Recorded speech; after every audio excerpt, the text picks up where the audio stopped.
Well, thanks very much, David. And if anybody can't hear, let me know, and I'm happy to pick up this microphone. I'll try to shout loud enough where maybe you can. It's a privilege to be here this morning with my longtime dear friend Jim Councilman, who is providing great leadership in this organization. And it's not my first time to be here. I know the makeup of the audience, and thank you for your great support and your commitment to America and to what's good about Washington and our government. It's also good to be back with my buddy Mike Rogers. It's been 24 hours since we were on the platform together. I missed him all day. Mike and I have been dear friends since our days in the house together, and we have shared a few drinks of whiskey every now and then and solved lots of problems between ourselves. But I can't be here with Mike without saying that I was on the House Intel Committee my last 2 years in the House, and that was a great experience in 2001, 2002, a critical time, obviously. But the relationship between the House Intel Committee and the Senate Intel Committee has not always been the best. But under the leadership of Mike Rogers and Dianne Feinstein, we've made a real dedication to not just making that relationship better, but to making it a very smooth operation between the two committees. We visit regularly, and I was talking earlier to a couple of folks about cybersecurity, which is what we were talking about yesterday. The four of us have been talking about cybersecurity and how we're going to ultimately come out of a conference on a bill for 2 years now. That's the extent to which we've gone to as bicameral committees, and Mike has been a dear friend but a great leader too. I think it's very appropriate that we are here today on the 13th anniversary of September 11.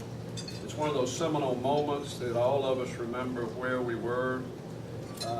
I was the chairman of the House Subcommittee on Intelligence on Terrorism and Homeland Security, and immediately after September 11, my subcommittee was charged with the responsibility of doing the first investigation, and Jane Harmon and I, in a bipartisan way, worked very closely together to produce a report on that. And it kind of set the stage for me with respect to what I was going to be doing for the next 12 years in the Senate. The Al-Qaeda that we knew in 2001 was a narrow band of renegades and killers, numbered in 2001 when they so brutally attacked us on our homeland, about 1,000 fighters. Today, Lord knows, we're looking at thousands and thousands of not just Al-Qaeda, but obviously offshoots of Al-Qaeda that are scattered around the world that present a greater threat to us today than Al-Qaeda presented in 2001. When the president talked about we have eliminated core Al-Qaeda, well, guess what?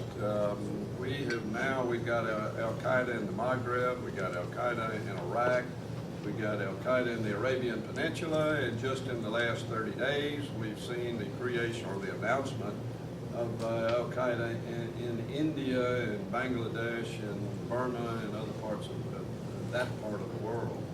So we have not struck Al-Qaeda in a way that we're going to have to continue to fight and continue to strike. We've got to destroy them, just like the president has been talking about destroying ISIL. ISIL is not an isolated terrorist group, but they are the most vicious of the terrorist groups that are out there today, as we have seen exhibited on TV over the last several months, but particularly the last several weeks. They are committed to a caliphate in the Middle East part of the world that now stretches from Syria into Iraq. They want to stretch that into Jordan and to Lebanon and into Gaza. If we don't eliminate their capability by destroying them and killing those individuals, then they may have the capability to do that. And that's why it's so important that we use the only thing they recognize and understand force, deadly force, to counteract them and to destroy them.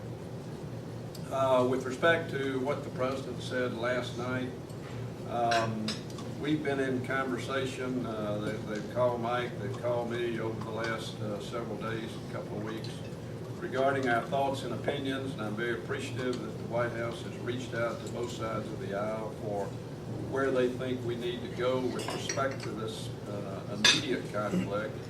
And the President didn't answer all the questions last night, but look, this is not a partisan issue, and we've got it's not about giving the benefit of the doubt as much as it is joining as Americans to solidify the offensive action that needs to be taken to kill this group of nasty terrorists. So I was pleased to hear some things the President said. Obviously, I'd like for him to have been stronger on some things, but there are just some things he couldn't talk about that are going to happen. The thing that has pleased me the most about this, as Mike and I have been around the world together, talking to our friends in the Arab world, they have always encouraged the United States to do what we're doing. They're pleased to have us in their countries fighting terrorists, but they never really step up to the plate like we needed them to do. Well, the President's put the ball in their court with his comments last night and the strategy that he outlined. So the challenge is there to the Arab world. America's willing to do its part. We'll do more than our part. We always do.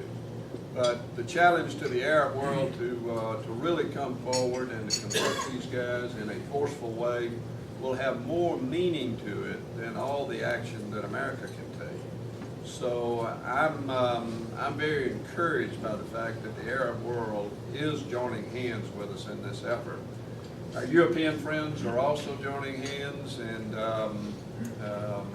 we've got issues there off the battlefield that we're going to have to address. I just got back from a 10-day trip to Europe with several of my colleagues, and one of the issues that we talked to our NATO friends about is the visa waiver program that we have with every one of those countries.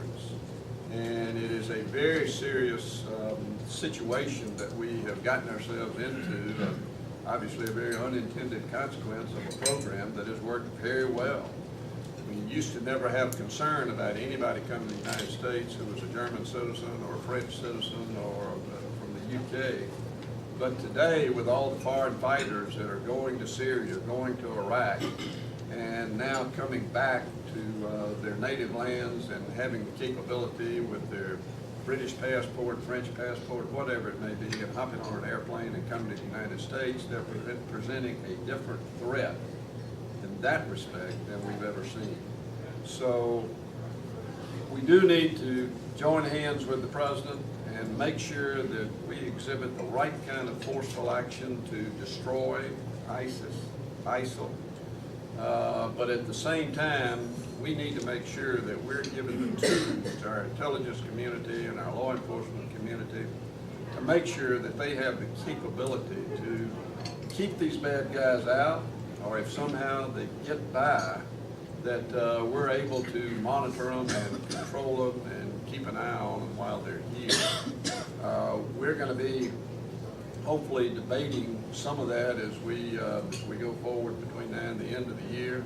May go into next year, and somebody other than Mike and I will have to be making those decisions. But our intelligence community is composed of a lot of brave men and women who are doing a wonderful job. Our military is composed of brave men and women who are doing a wonderful job. But if we don't give them the right kind of support from a policy standpoint, they're not going to be able to continue to do that. So I look forward to working with Mike between now and the end of the year to make sure that we continue to accomplish some policy matters that keep those tools in place and hopefully give our folks more tools, but to make sure that the table is set as we go forward into this long enduring fight against ISIL and our other threats out there around the world.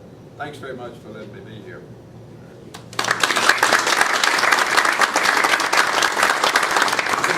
thank you very much. I was flattered that Chip Councilman would invite us today of all days, and then I found out when I get here, he just wanted to see if we showed up. If we didn't, he was going to get in the car and go back home. So thank you for that. I appreciate it. But thanks to Ripon Society as well, to be a part of the dialogue that actually tries to get this town right. That is so important. It's going to be even more important as we move forward and get through some very tough times. I just wanted to go back for a minute and talk a little bit about some history. When you look at this, and there's so much debate today that I think that we don't look back far enough to understand how we got here. And we think that because of 9/11 last year was when this fight started with Al-Qaeda or jihadists or extremists. And it just clearly isn't the case. If you remember the bombing in Germany that killed our soldiers, that was designed, it was a radical jihadist movement in the 1980s. 1993, they tried to blow up the World Trade Center. Remember that? They pulled that vehicle down in the basement. Their engineers got it wrong. If they hadn't got it wrong, that building had come down then too. And then you look at the coal bombing, the East African bombings of the 90s. The coal bombing happened late 1998, and just a couple of years later, 9/11 happens here on our soil that slaughtered 3,000 Americans. They were at war with us long before we ever noticed as Americans.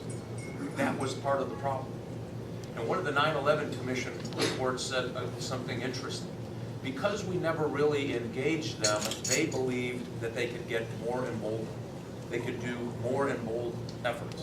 They could do something like 9/11. And one of the things that they also said was that we lacked imagination.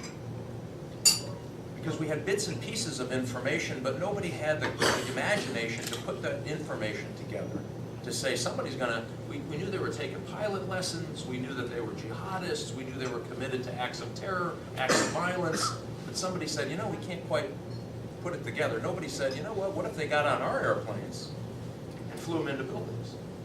Nobody had that bit of imagination to put that puzzle together. And so 9/11 happened, and now we fast forward to where we are today. And so when you look at the threat as you see it and notice it today, somebody said, this whole episode of the last decade created all of these new jihadists, created new people to the fight. I'm going to dispute that for several reasons. The one reason that Al-Qaeda was able to spread its wings, if you recall, Osama bin Laden had to move around a lot. He couldn't find a home. He was in Africa for a long time, got a little unfriendly, he left. He's been moving around for a long time before his demise. Finally, he found a home. He found time and space in Afghanistan. He found a government that was willing to absolutely tolerate him, that was absolutely going to support his efforts, and said, you don't mess with us, we're not going to mess with you. We're busy stoning women in the soccer stadium, summarily executing people who are convicted of adultery. They went back to the Stone Age. They banned all music in Afghanistan. They made it illegal for girls to read. You could not teach your girls to read. This wasn't 50 years ago, 100 years ago. This wasn't 200 years ago. This was in the 90s. The 90s. Matter of fact, when we got there, it was the first congressional delegation with Dave Hobson. Remember Dave Hobson? We were the first congressional delegation. It was still against the law to teach girls how to read in Afghanistan. And so if we don't kind of take a step back as Americans and maybe pull ourselves out of the Kardashian reality world that we so live in today, and start understanding who they are and what the threats are, maybe you wouldn't have statements like, my God, it's the 21st century. People don't act like that. I got bad news for you and for America and for the rest of the world. Yes, they do. And what you see happening now with ISIS is you had a group take an opportunity for gaining safe haven in eastern Syria, further radicalizing their individuals, employing their harsh version of Sharia law that includes beheadings, cutting hands off, summary executions, burning churches, killing Christians, killing people of the Muslim faith who don't agree with their version of the Muslim faith. And they took that opportunity to grow. They found oil refinery, took over oil refineries, and were able to sell it on the black market, $1 million a day. We think they have $1 billion in cash and precious metals to sustain their operations. Once they got strong enough, they go over the berm, now they're in Iraq. And so some notion we can call any of these teams JV, or any of these teams or these Al-Qaeda operations as less than serious is a serious mistake. And we're getting ready to make that mistake again. I'm very, very proud of the president, candidly, that he decided to change his path. He stood up last night and said, all right, we have to do something about it. That's a good start. It's a good day. I'm with Saxby, who has been, by the way, a great leader in the United States Senate on these issues. He's very humble as the Southern gentleman, as you would expect. But he has been very key in all of those authorization bills, all of this cyber fight that we had, and all of this comedy that we've been able to find between the House and the Senate. He has been a leader and really the point man for a lot of it. So thank you for doing that, Saxby. I appreciate it. And what is that saying? Thanks for doing it, and now get out. Still wants me to do this radio show. Yeah, exactly. So I just hope we take a second to stand back, and I'll tell you why we do that. Because for those of us who study national security issues and spend all of our time doing this and reading on it, understanding the threats, there's about 21 now with this new announcement of Al-Qaeda, of this new Al-Qaeda affiliate in India. And we think that's just to get them on the board. Remember, they're a little jealous that ISIS is getting all the attention. So some notion that ISIS is more brutal than them. Remember, they slit people's throats to overtake an airplane, to fly them into buildings. Pretty hard to argue who's more brutal in my mind. Or you would be less brutal, or more tolerable than one organization over the other. And so what you have is this competition now, by the way, between Al-Qaeda saying, hey, we got to get on the board here so that we can show the rest of the world that we're still an Al-Qaeda, or excuse me, the strongest jihadist organization. And you have ISIS holding ground, calling the caliphate, recruiting foreigners. Now they have recruiting offices around the world. They have recruiting offices around the world. They have pamphlets made up recruiting jihadists from all over the world to come and fight and be a part of the caliphate. And when they show up, a lot of them have Western passports. So when we look at this and you see what happened even over the last year, where American politics, I think we got so soft, so removed from this threat, that we decide, oh, well, the NSA must be a bad and horrible organization. You know, the whole reason some of these programs got put in place after 9/11 is we did a pretty thorough bipartisan study and said, what did we miss? What pieces of this puzzle were missing that would allow us to miss 3,000, somebody to be able to kill 19 people, killing 3,000 Americans? One of them was a phone call from a safe house overseas, an Al-Qaeda safe house, to San Diego. It said, hey, operation is a go. We missed it. Why? Because we didn't want to have those kind of communications from a foreign country and a foreigner into the United States. So think about the debate we've had in the last year. Well, we got to get out of Afghanistan. They're gaining ground. The Taliban is gaining ground, and with that comes Al-Qaeda. We're saying, let's dismantle our ability for the NSA to track foreigners overseas and even watch a phone call from a foreigner overseas into the United States. We have thousands of individuals who have Western passports who are coming home. Somebody overseas is going to pick up the phone and call them.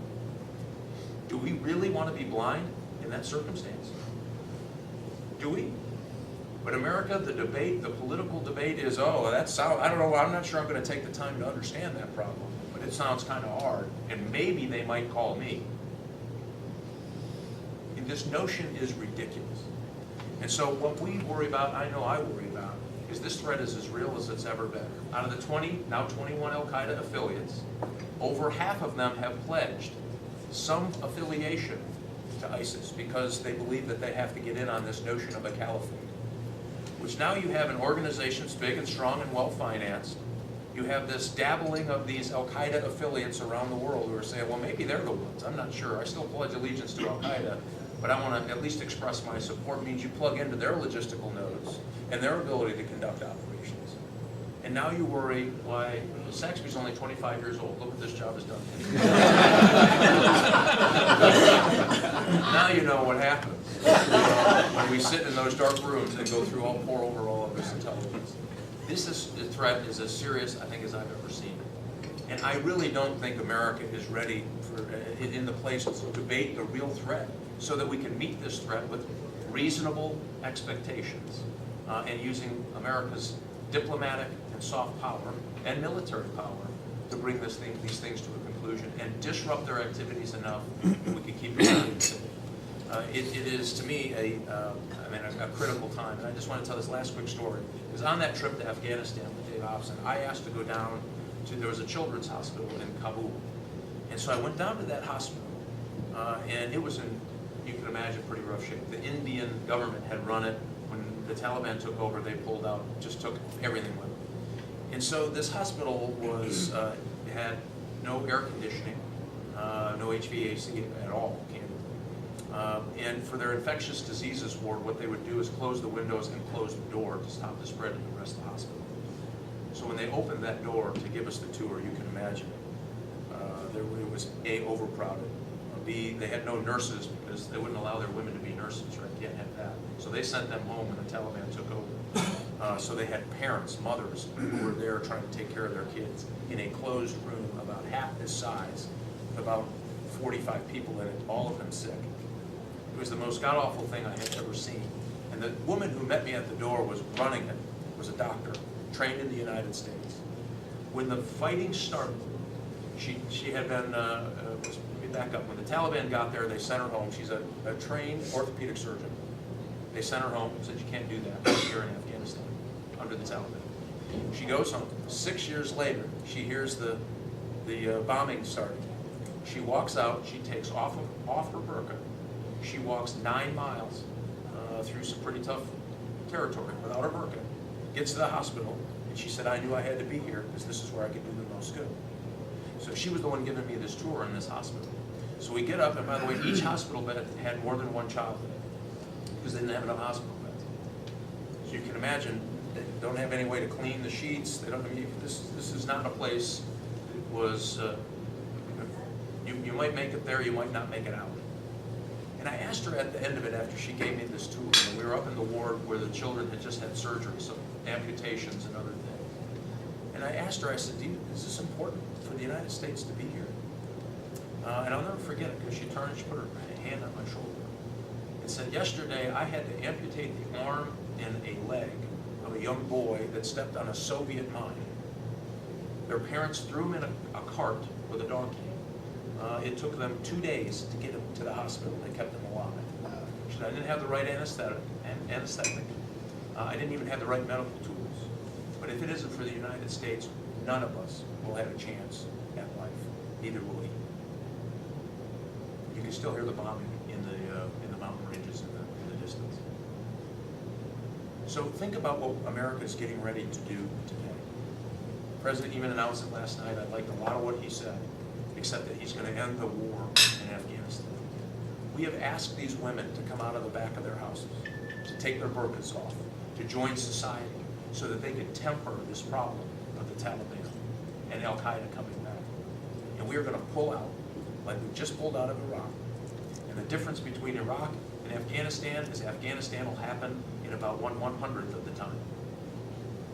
And we will slaughter thousands of women who had the courage to stand up for something bigger than themselves: democracy, engagement, temperament. I hope that America stops for a minute and shakes themselves out of this notion that we are world. Less than 3% of the population has ever even been asked to do anything in the world. Right? You didn't have to give up sugar. You didn't have to give up your tires. You didn't have to stop eating eggs. You didn't have to stop. We didn't ration flour. We did all that in this country one time. Those people were warriors. They had to give up a lot of their lives in order to win the fight. We have to give up a little Kardashian TV. Right? If that's who we have become, and we will suffer the problem of terrorism for generations to come. I hope this is our moment. I hope this is the President's moment. I know Saxby and I and Dianne Feinstein and Dutch Rugersberger are going to go through the details, at least on our space on this plan, to get this right. I hope America rallies around, candidly, the President, bucks him up a little bit. We do this together, Republicans and Democrats, and say we're not going to tolerate this.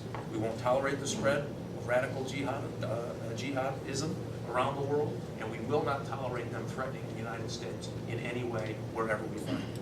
If we don't, you're going to have this conversation with 2 more members next year on the 9/11 day, wondering why this is taking so long. Anyway, with that uplifting note, let's go get some of that whiskey.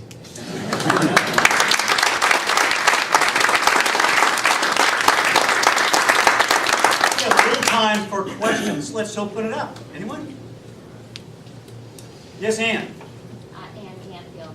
I watched an interview with an Islamic leader that's living in Belgium. And he said that over, I forgot the number of years, but over the next number of years in the future, that over 50% of the citizens in Belgium would be Muslim. And so, and they hope to impose Sharia law there. And so I wondered, what are your observations about Europe? Because that's really changed and changing. Well, I was in Belgium on our first stop on the recent Codel that we took, and visiting General Breedlove, General Luke, and the other leadership at NATO. And this is a real problem all over Europe. Muslims are the fastest growing population in a number of countries like France, the UK, and in Belgium. And obviously, the more of that population you get, I have to remember that 99% of Muslims are the right-thinking kind of people. But it doesn't take many of them to really wreak havoc in any country. And in most European countries, there is the opportunity that we don't necessarily have in the United States for jihadism to be created. There are a lot more radical imams in that part of the world than we see over here.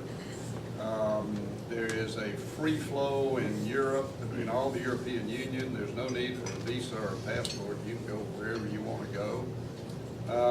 So there's a definite trend, not just towards an increase in Muslim population, but in that small percentage of jihadists, there's also a very trend towards seeing that increase. Now, I don't know about the projections on what the population in Belgium, which is a very small country to start with, may be, but let me tell you, there is an active group of jihadists within that community, within that part of the world, that is very capable today, and they're just going to get stronger.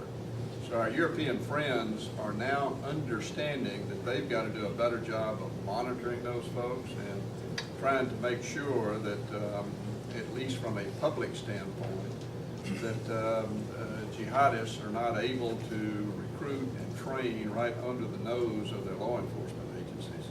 I just hope it works for them, because that's those folks who have the ability to come to the United States once they are radicalized. Okay. Thank you very much. Mr. Chairman, thank you for your fine analysis.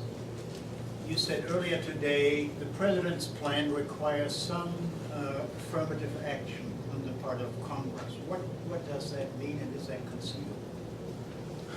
Well, I think that it's the congressional responsibility to be affirmative, because it does go out beyond the bounds of the authorization to use military force that was established in Iraq. You're talking to another country.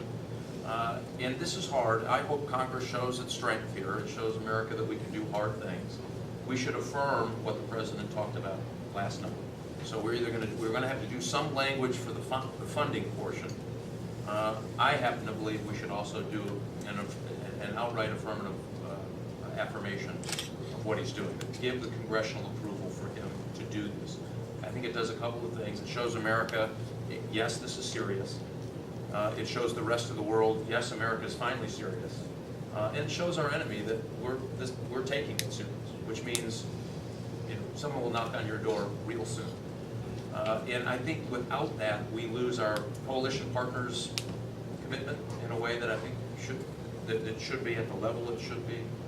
I love my NATO partners, but they need a little encouragement. And I think this can give that encouragement for them to help and participate in this. And by the way, they are likely to be the first receiving end of these Westerners going home. It's likely to be easier to get that first strike in Europe than it is to even the United States. And that's why this coalition building is going to mean something. And this affirmation by Congress shows that we're serious and we can do hard things and work together.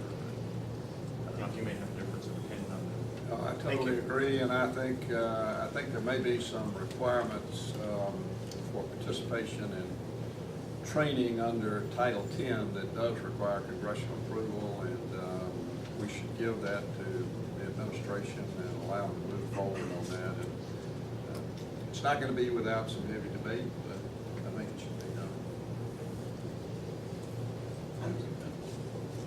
Oh, I was just gonna ask you, you mentioned the visa waiver program and the fact that it makes it easier, all these passports can come to the U.S. without visa.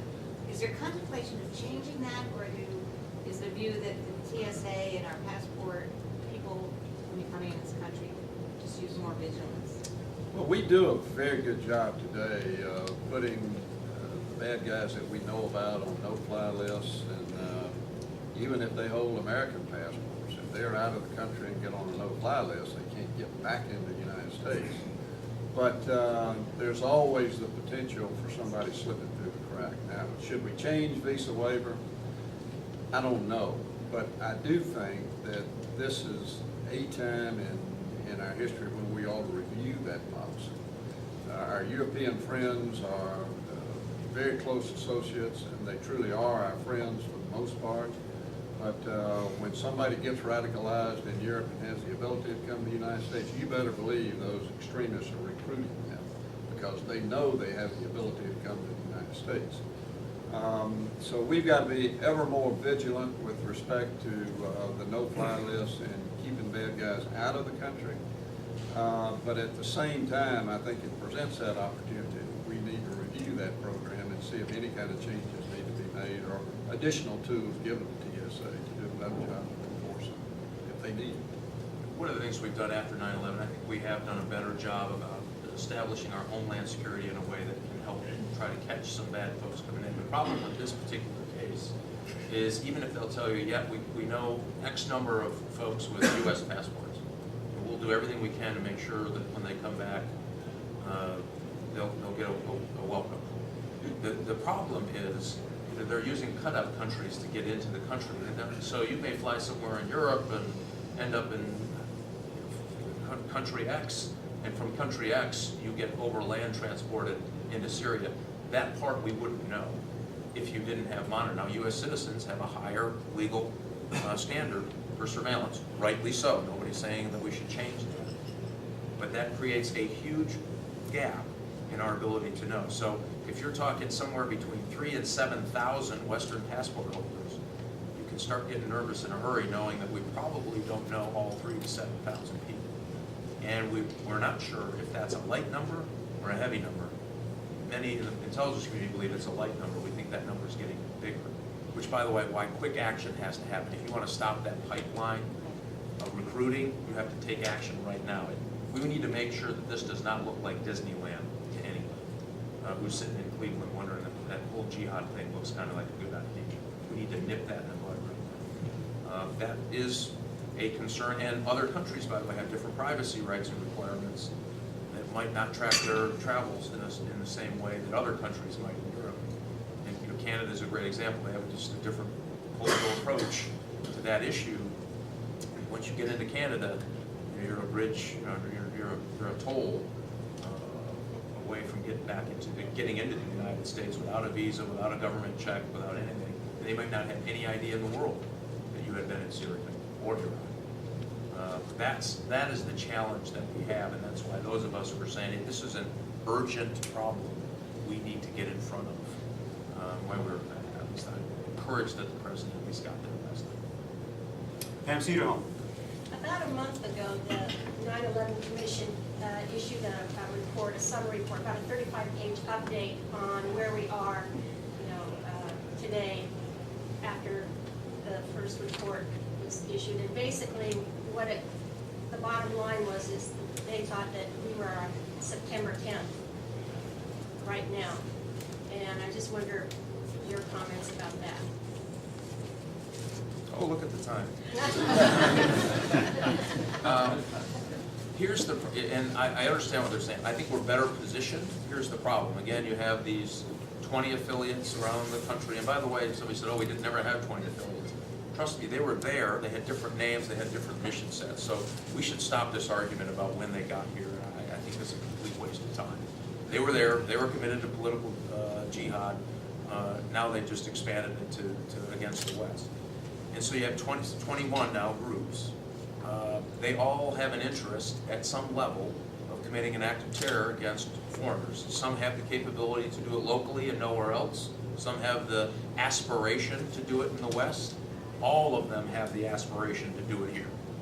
And so what I think they're saying is, are we configured in the right way to get the best information to protect us in a way that I think we would be able to sleep better at night? I argue the answer is no. Because we've engaged in this an ideology that wants to pull back, that you can't put a nice face on terrorist disruption activity, just being blunt. That's a hard end of this business. You can't put a nice face on that. It is what it is. They're cutting people's heads off. You can imagine you're not going to sit down and have a cup of tea with them and talk it over. Right? That's just not going to happen. And so are we configured exactly right in Africa, in the Middle East, and other places in Southeast Asia to make sure that we're doing it exactly right to try to remove any chance that we might have a terrorist attack? I would argue we can do a better job. And I think that's what they're talking about. You might want to think about this configuration so that we can try to handle this problem. Nothing's perfect. You want to get as close to never making a mistake as you can possibly can. And I think they're saying, and I would agree with them, we're not quite there yet. And I don't think there's anything in that report, Mike, or either one would disagree with. We understand that the world is more dangerous today than it was in 2001.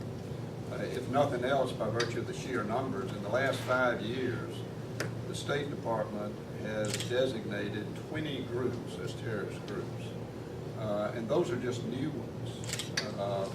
And that's added to the list of dozens of others that were already on the terrorist list. So just the sheer numbers make the world a much more dangerous place today. Fred, and then Mr. Brown. We hope and expect that countries in the Arabian Peninsula will send troops to help address this issue. But those countries have different political systems than we do, but they still, I'm sure, have to be cognizant of what the common man thinks about Muslim nations taking on Muslim organizations. What do we know about that dynamic in some of those countries and how it may affect their ability to fully participate in trying to address the problem? Well, the culture in that part of the world is different from the standpoint of anything, not just in the United States, but in any other part of the world. And it's something that's very difficult for Americans to understand. If you're asking Muslims to go to fight other Muslims, you've got an uphill battle just from the start. But the fact of the matter is that this group named ISIL is different from any other group of terrorists that we've seen. They do want to establish a caliphate in the Middle East part of the world, which means Sharia law, not just violent activity, but again, those women who have gained all these rights over the last several years, as Mike said, would immediately lose those rights, and children all of a sudden won't be going to school again. I think there is a large segment of the Arab world that does not want to revert to that type of system that they have been living under in some countries. So I think there's more inclination on their part today to join the fight. They know that it's their backyard and they've got more to lose than anybody else. But they've never really been challenged to step up to the plate. And that's what I was pleased to see the president do last night. Give them that challenge, say, we're going to be there. We're going to provide leadership, but you've got to come to the fight and join us. And we need them to be the boots on the ground. We've got lots of assets we bring from an air power, from an intelligence, from a logistics standpoint. But we need them in the fight in a big way. And it's their opportunity to do so. And I know we've been briefed on the behind-the-scenes negotiations, and I'm encouraged about where we are. we'll just have to see what happens over the next several weeks. Agreed. You know, when they went into Mosul, when ISIS went into Mosul, they took some of the leaders that they thought were not going to be compliant, chopped their heads off, and put it on spikes. You know, in the old, they call that motivation for those other Arab leaders in those other countries. They have no respect for law, for anything other than the very strict interpretation of their Islamic faith. And that is not consistent with the rulers of those other Arab League countries. So they get it, and I think Saxby's right. I'm encouraged by what I'm seeing. I think they know that they have as much to lose in this as anyone. I think they're eager to try to disrupt the success of this. Because they're also recruiting for their countries too, by the way, and those people are going to go. And it's easier to get there for those countries. And so they have that problem, and they understand that's a problem for them. I think they want to get on with this as fast and quickly as they can. David Brown, last question. You all have a long track record working across the aisle to overcome the gridlock and actually get important legislation through. As you all wrap up your careers on the Hill, what advice or guidance do you have for your successors?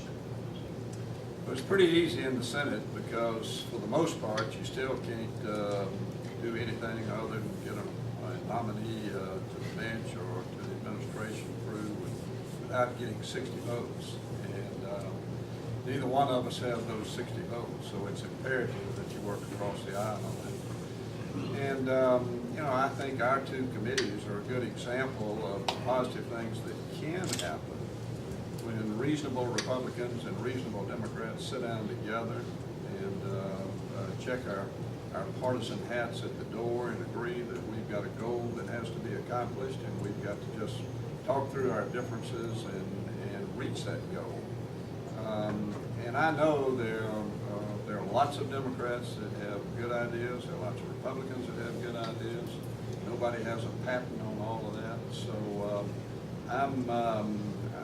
I'm looking forward to see what the makeup of the next Congress is going to be. I'm encouraged about where we are on the Senate side right now, but you know we got 54 days to go, and a lot can happen there. But I think with the right leadership at the top, you will see more bipartisan efforts in the Senate for sure. Yeah, you know, it takes work. I mean, we've all four gotten together, and I don't want people to think we could close the door and giggle and come to an agreement in 32 seconds. Some of these have been fairly emotional and heated discussions on how we come to the right goal. But at the end of it, it was done. It was an issue we had to get through. We came to it with philosophical differences, with the same goal, and we worked it out in every issue. I don't think we had one that we couldn't quite finally get there. But it takes that commitment to sit down and understand that we have a goal. We have to. If you don't accomplish the mission, talking about it for 100 meetings means nothing. And so we all came to that agreement earlier that we were going to do that, and national security was too important. But there is that outside influence on Congress that says if you sit down with someone who believes of something a little different from yourself, that is somehow some violation of your oath and your credibility and your principles. And you know, I say nonsense. This is a place where you bring your principles to the table and you work out to the best of your ability to get something moved forward. We need to get back to that. We need to have more people come here with the notion that they want to help solve a problem versus just tell you no to a problem. And unfortunately, there's been a lot of political profit made from being against everything. If you want $80 in cuts, they won't support you unless you get 81. If you give them 81, they really meant 85. And it's unfortunate. And I think it's disrupted the Senate activities. I think it's disrupted the House, and I think it's disrupted governance as we know in America. And we are paying a price for that internationally. We don't get to do this in a vacuum. The world does watch the United States. So I hope that you have leaders like Saxby, like Dianne Feinstein, like Dutch Ruppersberger, who show up and understand, yeah, we're allowed to disagree. You know, I always say I'm an old Reagan Republican. I'll take the 80% deal and I'll get up tomorrow and work for the other 20%. We lost that somewhere. And I think we're going to have to get back to it. And I think the only way that's going to happen is the American public pushes Congress to do it. Because the environment now is you have to disagree with everything, that no person of the other party has a good idea on anything ever. and if you say it's blue, I gotta say it's red. That is really not helpful. And it's, I don't know how long it's been there, maybe a few years. It seems to be getting worse. But in a case like this, and we travel overseas a lot to meet with our foreign leaders, it shows, and it's wearing on the rest of the world. And people are starting to ask questions if America is gonna make it. When you get those questions overseas, I don't know about you, I get a lump in my throat. To think that on our watch, we're gonna let the greatest nation on the face of the earth, who's been such the greatest force for good, just go away, melt away into mediocrity. Boy, I don't think we can do that. But again, it's gonna take all of us. It takes organizations like this who believe in sitting down and having dialogue, and imparting that on members of Congress that it's okay to sit down and negotiate and get a settlement that where you don't get everything you want. Anyway, my pet peeve. There's my unpaid political advertising. Senator Saxby, Chairman Mike, thank you both for your time this morning, your insightful remarks, and for giving us a lot of reassurance as to where we're going on so much of this. This is tough stuff. I mean, and there's so much information out there that we're all picking up at different points, and you guys really kind of brought it all together. We know how much both of you love our country. And on behalf of the Ripon Society, we'd like to present you with Smithsonian's new book, The History of America in 101 Objects, with our sincere thanks. And we hope that once you leave, you'll come back and give us some more insightful thoughts on where this country is going. Because, again, we know how much you love it. And I hope you will not go away far, because you have a lot of friends in this town, and you'll continue to have a lot of friends. Please join me in thanking you.